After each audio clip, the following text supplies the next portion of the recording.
First and foremost, I kind of wanted to start out by giving you a little bit of an intro to Reviewer and kind of why we're hosting this webinar today.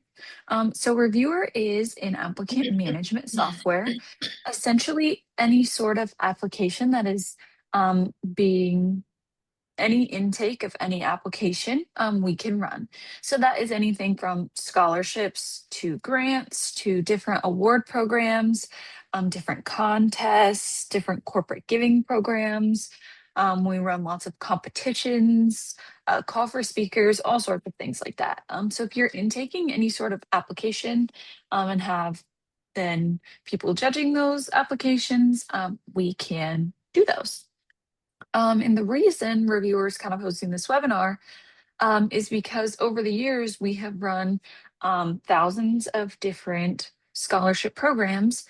So we are kind of compiling some of the things that we have seen be really successful when it comes to um, the judging space and selection. And that leading into our topic today is the modern playbook for fair and consistent scholarship selection. So we are going to lay out 5 different pillars to kind of help you move towards a consistent and fair selection process. And a lot of these are based on things that we have seen through our current clients and in the space in general. So with that being said, my name is Callie. I run all of our marketing here at Reviewer. Um, and my role in this webinar is just to kind of give you the perspective of some of the things I've been seeing based on some market research in the space. And then I have Hallie here from my team, and I'll let her introduce herself. Yeah, I'm Hallie. I'm a member of the customer success team here with at Reviewer.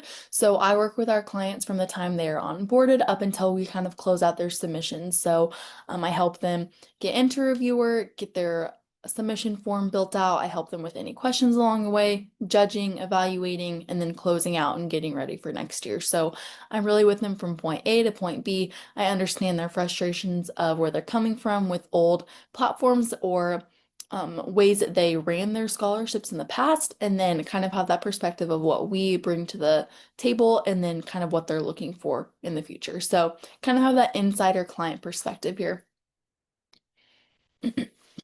Awesome. So I did want to note before we get rolling here that the chat is open. So any questions that you have as we're going along, feel free to drop them in the chat and we'll kind of answer them as we go. But with that being said, let's hop right into it. So kind of today's agenda, just throwing out the 5 pillars so you kind of know what you're um, looking forward to. Number 1 is smarter workload distribution. So this is amongst your judges. The second one is submission order bias and randomization. This has everything to do with how you're assigning your applicants to your judges, different randomization, and then how the way you are assigning them can possibly create some bias. The third one is just giving you kind of some ideas in a rubric design that can create consistency with your judges scoring. The first one is all about data redaction and privacy of your applicants. And then we are going to finish off with just some AI enhancements and how AI can kind of work into this judging space. Yeah, so the first thing that we're going to talk about is a smarter reviewer workload distribution. So, a lot of things that we are seeing is that all of your submissions are going to be reviewed by all of your judges, your evaluators, which then leads to evaluator fatigue. When you do that many submissions, that is going to cause you to not put out as great of a product as if you were to do less. Um, each evaluator reviews the same static list in the same order, which we'll kind of focus on why that's a problem later. Manual tracking in spreadsheets. Not a great experience for you all as admin. Evaluators are not scoring on time or at all, which again kind of creates a problem for you guys as admin. You need those answers, those results, and then last minute reassignment. So because of the evaluators not scoring on time or at all, that kind of leads to having to reassign, which leads to more work on your part. So what we kind of want to focus on as a modern approach is limit each reviewer to 15 to 25 applications. We want to kind of eliminate the chances of that reviewer fatigue. Group-based evaluation. So instead of manually assigning each individual application to each individual judge, we can do it based on grouping. Random assignments. So, excuse me, we have those groups in place, and then we can randomly assign our judges to those submissions. So even if it is just based on a number, you want each submission to be scored X amount of times, you can base it on that. Automated progress dashboard. So you're going to have the ability to kind of keep track of how your evaluation process is going, kind of keep track of that. Balanced assignments across the team. So instead of one reviewer getting 20 submissions and the next getting 5, we want to make that even. And then automated reviewer follow-up. So kind of covering your guys' back as an admin to where those automated follow-ups are going to be sent out so that they can get that kind of gentle push, that reminder that they have these things to be doing, and then kind of go from there.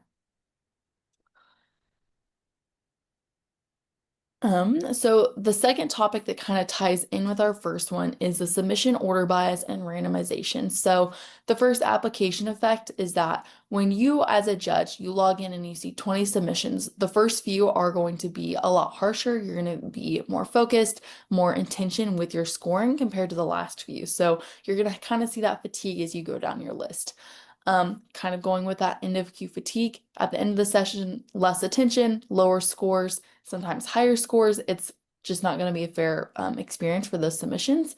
So kind of some ways that we want to combat that is with randomized queues. So every time your judges open up their evaluators portal, it's going to be a different order of submissions. So instead of an A to Z or that just kind of random initial order, it's going to be switched up so that it's a better chance for each application to get scored fairly at the top of that list. And then the second thing that we kind of do to combat that is multiple review rounds. So each application is going to be reviewed by more than one judge, more than one evaluator, and then we can kind of take that average, see if things are matching up or if they're not. With that, I would love to share my screen and just kind of go through a couple things with you. Um, Sorry about that. Just pulling things up.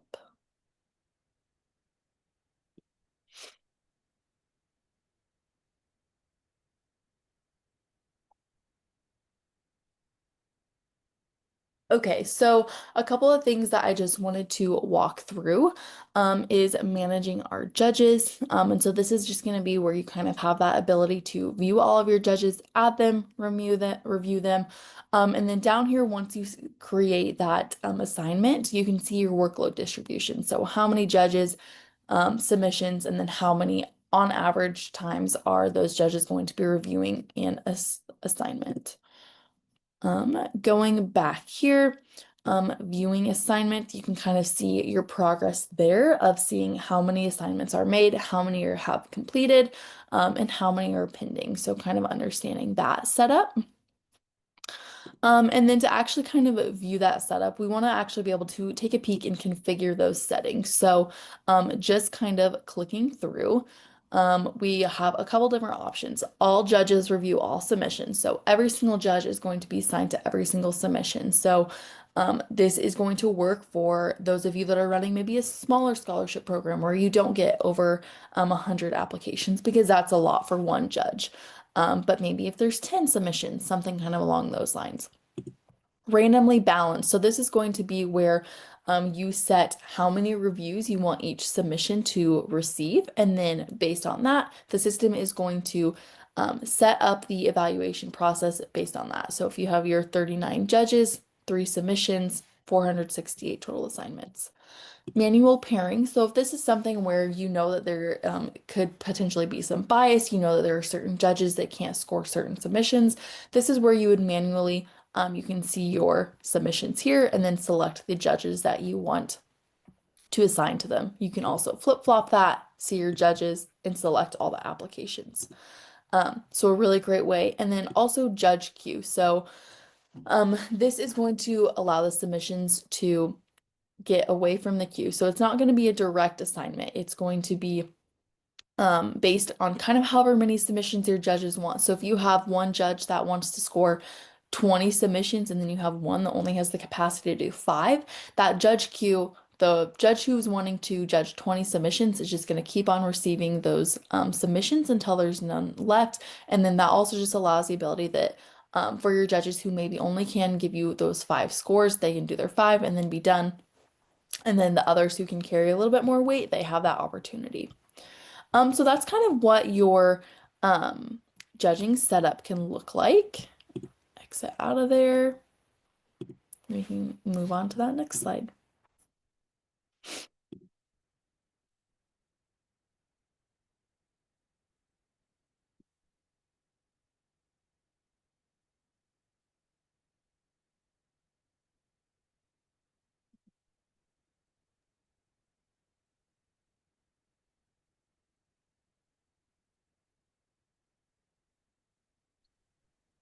All right. So now we are going to kind of move on to our third topic, which is rubric design that drives consistency. So essentially, we are just wanting to kind of turn the attention to how our rubrics are being written based on our application, to kind of encourage a more fair overall judging process. So to kind of move into that, we have to start off with. We here at Reviewer are kind of have seen this working for a lot of clients, or starting to move clients towards this. And this is actually um, assigning an emotional response to a number. So the issue we've been seeing a lot of programs having is what a 4 may mean to me means something different than it would mean to Hallie. So just numbering somebody 1 through 5 or 1 through 10 can be difficult, because some people might see like a 6 as a good score, and some people might see a 6 as a low score. It just depends. So one thing we're seeing a lot of clients being successful with is assigning an emotional response. So you are starting from, say, the top of your 5 you consider a excellent, and your bottom you consider um like doesn't meet expectations, and anything in between, things like excellent, outstanding, however you want to build that scale, but assigning an emotional response to those. And then the next thing is weighting what matters. um, so overall, we're kind of seeing a lot of clients starting to change their rubrics based on the mission of their organization and kind of the values they hold. So when you are creating your rubric, maybe you have some questions that carry a higher weight than other questions based on your organization's values and what you're kind of looking for your program. So maybe you might have one question that's worth 20%, because you value that answer more than some of the others based on what your organization is looking for. And then the next one is matching the scorecard to the application. So that is just aligning the topics directly from your application to your scorecard. And then kind of an idea or recommendation that we've been seeing is requiring justification. So if you have a judge and you notice that everybody else scored this application a 10, and then a judge scores them a 2, actually being able to see that in real time, so you can go in and ask that judge for a little bit more clarification or kind of justification on why they scored either really high or really low based on the other judges. And then the last thing we recommend is a calibration session. So that's actually going through with your judges, and tell them exactly what you're looking for in these applicants, so they can all be on the same page moving into judging.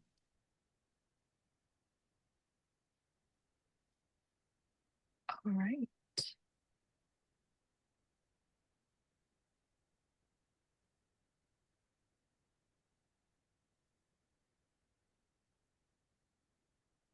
Probably if you want to pull your screen back up. Oh, just kidding. I see it now. Okay. Um, the next thing that I'm going to talk about is data redaction and privacy first reviews. So, understanding that in a lot of cases, your scholarships, your internal organization events that you're running, there's going to be a lot of identifiers that are going to tell your judges who each applicant is. It might be as simple as their name, their location, school name, address. And when there is a potential for bias, we kind of want to eliminate that. So something a reviewer we can do is we can change the information that is given to us into something that isn't quite as specific. So applicant name to an applicant number, high school to a public high school, just kind of making sure that we either change that information so that it is more broad and not as specific, nothing that can identify who that applicant is, or we can just straight up hide it. So make sure that they are not able to see anything that is going to give away any information about the applicant. So kind of going along with that topic, not only data redaction, but just kind of talking about some AI enhanced review oversight. So some tools that AI gives us to help your review process. So first thing is going to be application summaries, which is going to be super important if you are doing multiple round of submissions or if you have an application form that is extremely long. And for that first round, you kind of just need to make sure that you kick out any of the strays. So any applications that are not eligible if you didn't set up that eligibility check, or those submissions that aren't going to make the mark and it's incredibly obvious. So kind of helping the reviewers at that first initial look that they don't have to go through a 10-page submission. Scoring normalization.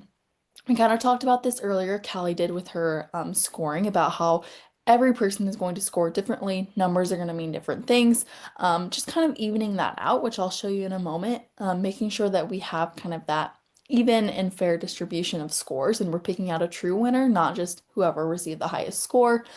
Outlier detection. So if there is a submission that is receiving very high scores, and then from one specific judge, they're getting a really low score, that's going to be an outlier, and we're going to kind of want to get to the bottom of that. So making sure we have that visibility and a plan to understand why that score is so low or high.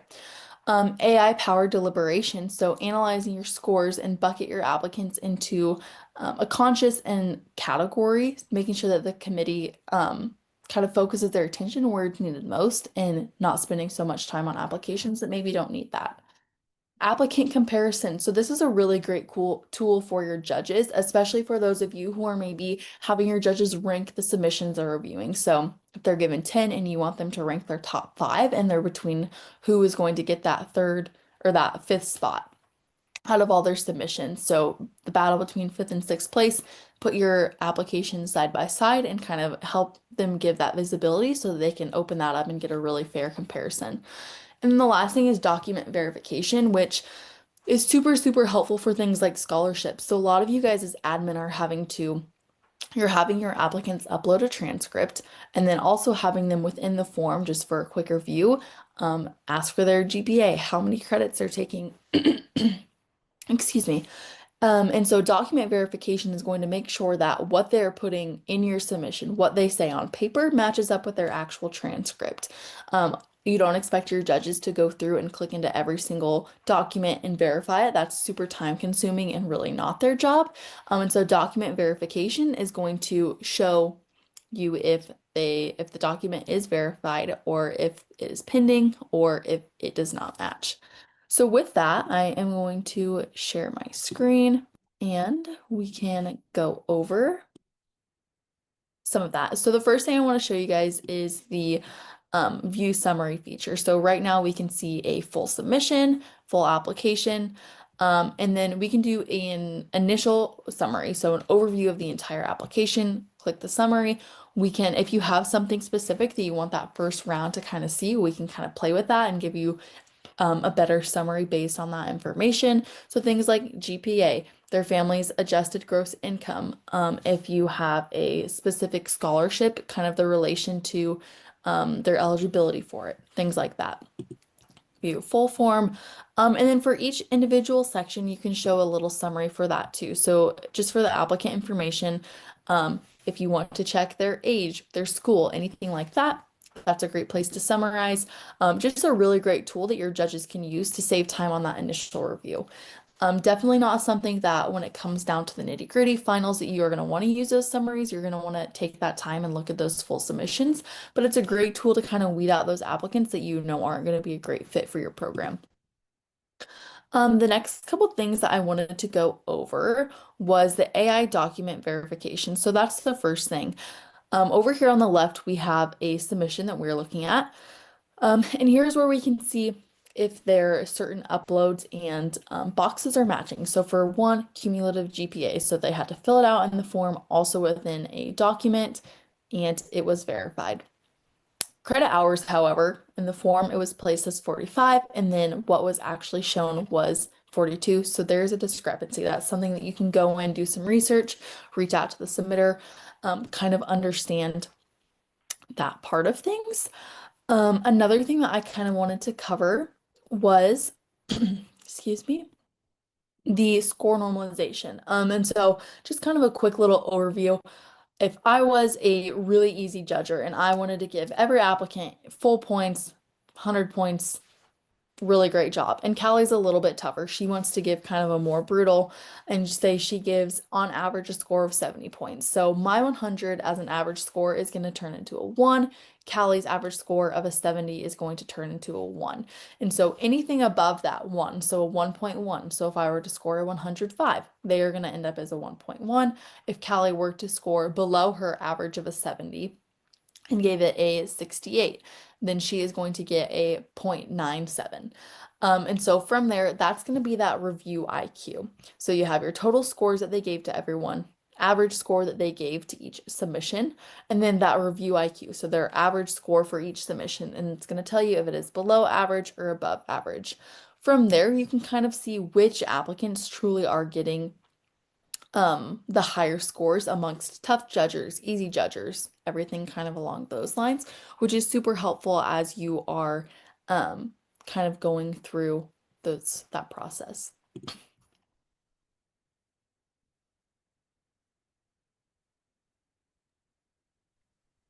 All right. So the last thing we're going to kind of go over here is your fair selection checklist. So this is kind of just a thing to look at before you start reviewing your programs, um, to kind of um, make sure you're prepared and ready and on track. Um, so before your reviews actually start, you would start with limiting workloads to 15 to 25 applications per reviewer.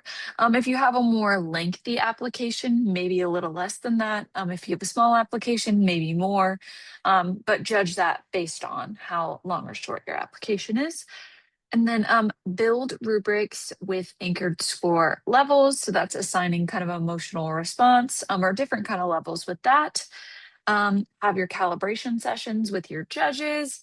Um, and then configure your data redaction to make sure if you have applicants uploading some sensitive data that you may not want seen, making sure beforehand you have those settings ready to go. And then setting up your randomized assignments so they will go to their judges during the review period. This is definitely kind of your monitoring stage. So the first thing being monitoring your progress daily on the dashboard. That way you can kind of find any outliers if there are any there in real time. Automated reminders going out, track your score consistency. Again, make sure nobody is scoring super high or super low. Um, then flag the high variance applications, talk to your judges, and then address questions promptly from your applicants and from your judges. Um, and then before your final decisions, there are just a couple things, which is normalizing your scores, making sure that your scores are as fair as possible. Review any outliers with a committee, or maybe you review them yourself. Document verification, so making sure that everything matches with your applicant. And then prepare a defensible audit trail, so be able to back up your process in your system and have kind of the justification for that. And then gather feedback from your judges on what they liked, what they didn't like, what they would want to see in the rubric next year, things like that. But with that being said, we are going to open up the floor for questions. So you guys can start to drop those in the chat. It does look like we already have a question. So AI detection is something that is in the works right now. And so it'll be kind of similar to the AI verification or um, comparison, I guess, where they look at the information that is inputted into the forms and then also the document. So kind of same idea where it's going to show if there's any AI detected percent of it. We also are working on a plagiarism detection. So if you have more of a long form essay question, anything like that, that is in the works also. So currently it's not in place, but it is in the works and will be available for everyone in the next couple of months. Um, Another question was a calibration session. And so typically how we recommend that is we host a webinar for admin every Tuesday, which goes over the entire evaluation process. So helping them set up their evaluation assignments for their scholarship programs, whatever program they might be running. And then with that kind of greater knowledge and understanding, then we give them the resources, and they always have the resources to give to their judges. We have total walkthrough kind of slideshows of what the process will look like for their judges that we recommend and we push for those judges to use. So if you're going to do a calibration session, we recommend kind of going through that walkthrough with them. Maybe with a test judge account, you log in and show them that entire process from when they receive that email to filling out the actual evaluation form. Aside from the calibration session, there also is resources within that actual evaluators portal, which is super helpful for them as well. Another question is how long would you say using your system is the average time it takes to review an application? So this definitely depends on the length of your application form and then also your evaluation form. So I would say our average submission form is going to be around 4 to 5 pages. And then I also would say our average evaluation form has 5 or 6 questions on it. And so I would say kind of depending on the type of questions you're answering and then also the amount of times that it's taking your judge to kind of get an overview, look over that submission, I would say it would take 10 or 15 minutes per submission. Obviously, that's going to depend on length of the actual submission form and then as well as the evaluation form as well as the content in it. If a lot of the submission form is just applicant information that they're not scoring off of and they're just scoring off of the 5 essay questions, that's going to take probably less time. And so it's definitely dependent from scenario to scenario. Our next question here necessarily have an incentive for nonprofits, but we have found that a lot of our client base is nonprofit. Typically, we see nonprofits using us just based on our data security and efficiency. We see oftentimes at nonprofits. Typically, this program isn't your main job, so a lot of nonprofits use Reviewer for its efficiency and to kind of move quickly through things, just so you can get to all the other pieces of things that you do. And then the next question is, can the document verification be used with a military form? Yes, so that is kind of in the works right now. They're kind of finalizing that document verification, but it should be able to work for different military forms, for transcripts, tax documentation. There are lots of different documents that should be able to work for. The next question is asking if the AI assistants and features are built into the reviewer site or access it separately. So right now, all of our AI features are currently in the works. Nothing is published to the admin yet. We are working on it and testing it on our end. We do have that capability. So it's going to look a little bit different than what the slides looked like today, but it is in the works and you will have access to it. Certain things like the AI summarization and stuff, we will kind of set up for you. But as of right now, you don't have access to it, but you will in the near future. And then the last question is, can you require all reviewers to provide justification from the beginning? It helps you navigate your meetings. Absolutely. There are no kind of template, rules, regulations, anything for your scorecard. So however you want to kind of set that up, I know that a lot of our clients are going to set up that scoring. So rate this applicant. Does it exceed expectations? Does it meet expectations? Kind of how they feel about that. And then underneath their actual scoring question, they have to explain. So please explain, justify why you gave that score. So adding in that required comment box where they have to explain why they gave them that score is a really great way for you to kind of get that justification right from the get-go. All right. Well, if we don't have any more questions, thanks for attending our webinar today, and be on the lookout for a follow-up coming into your email boxes. Thank you.